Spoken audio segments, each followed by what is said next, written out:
Just into our newsroom in the last hour, the medical examiner says that 2-year-old dragged into a lake by a gator at Disney World drowned and suffered traumatic injuries. The attack on Lane Graves has people asking a lot of questions. One of the main ones is, how could this have been prevented? Disney announced it will review their warning signs. And Fish and Wildlife officials say Disney routinely requests alligators be removed from their property. Channel 4's Chris Parenteau spoke to an attorney who won a case with similar circumstances. He joins us live with more on who might be responsible. Chris?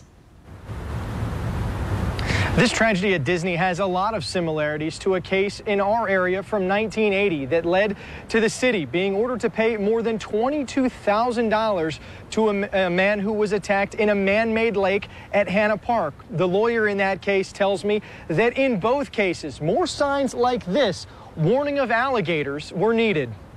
Somebody dropped the ball along the way. Attorney Fred Abbott says the death of 2-year-old Lane Graves is a tragedy that could have been avoided. He says Disney could have liability in this case because this lake was man-made.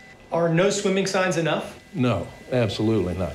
I think a property owner, if they have knowledge about a danger, something that is unusual, first of all, this is a man-made lake. This alligator is not in his natural setting, which is a swamp or a natural lake. This alligator came to something that Disney World made. Abbott says that signs clearly warning of alligators should be posted along the lake. He says the case that he won in 1980 was very similar. A Navy sailor from northern Arkansas was swimming in a man-made lake at Hanna Park when he was bit on the arm by a 10-foot gator. The alligator let go and the man survived. But Abbott says the city was partly responsible because they knew the danger was there. One thing is for certain, alligators don't mix with people. It's inevitable. They work their way up the food chain. Alligators start out by eating fish, then they eat small mammals like raccoons and possums, then they go to bigger mammals like dogs, and then they go to people. At Disney, where there are a lot of guests from outside the state of Florida, Abbott says the need for signage warning of alligators is even more necessary when guests are invited to spend time near that lake. They've got those chairs there.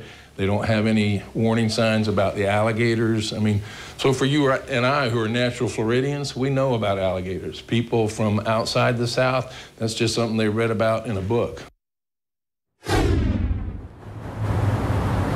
Abbott says another thing that could show liability for Disney is the number of alligators that were pulled from that lake during the search for Lane Graves. He says that shows that the park could have done a better job of managing that lake to try to keep their guests safe. Live tonight, I'm Chris Parenteau, Channel 4, the local station.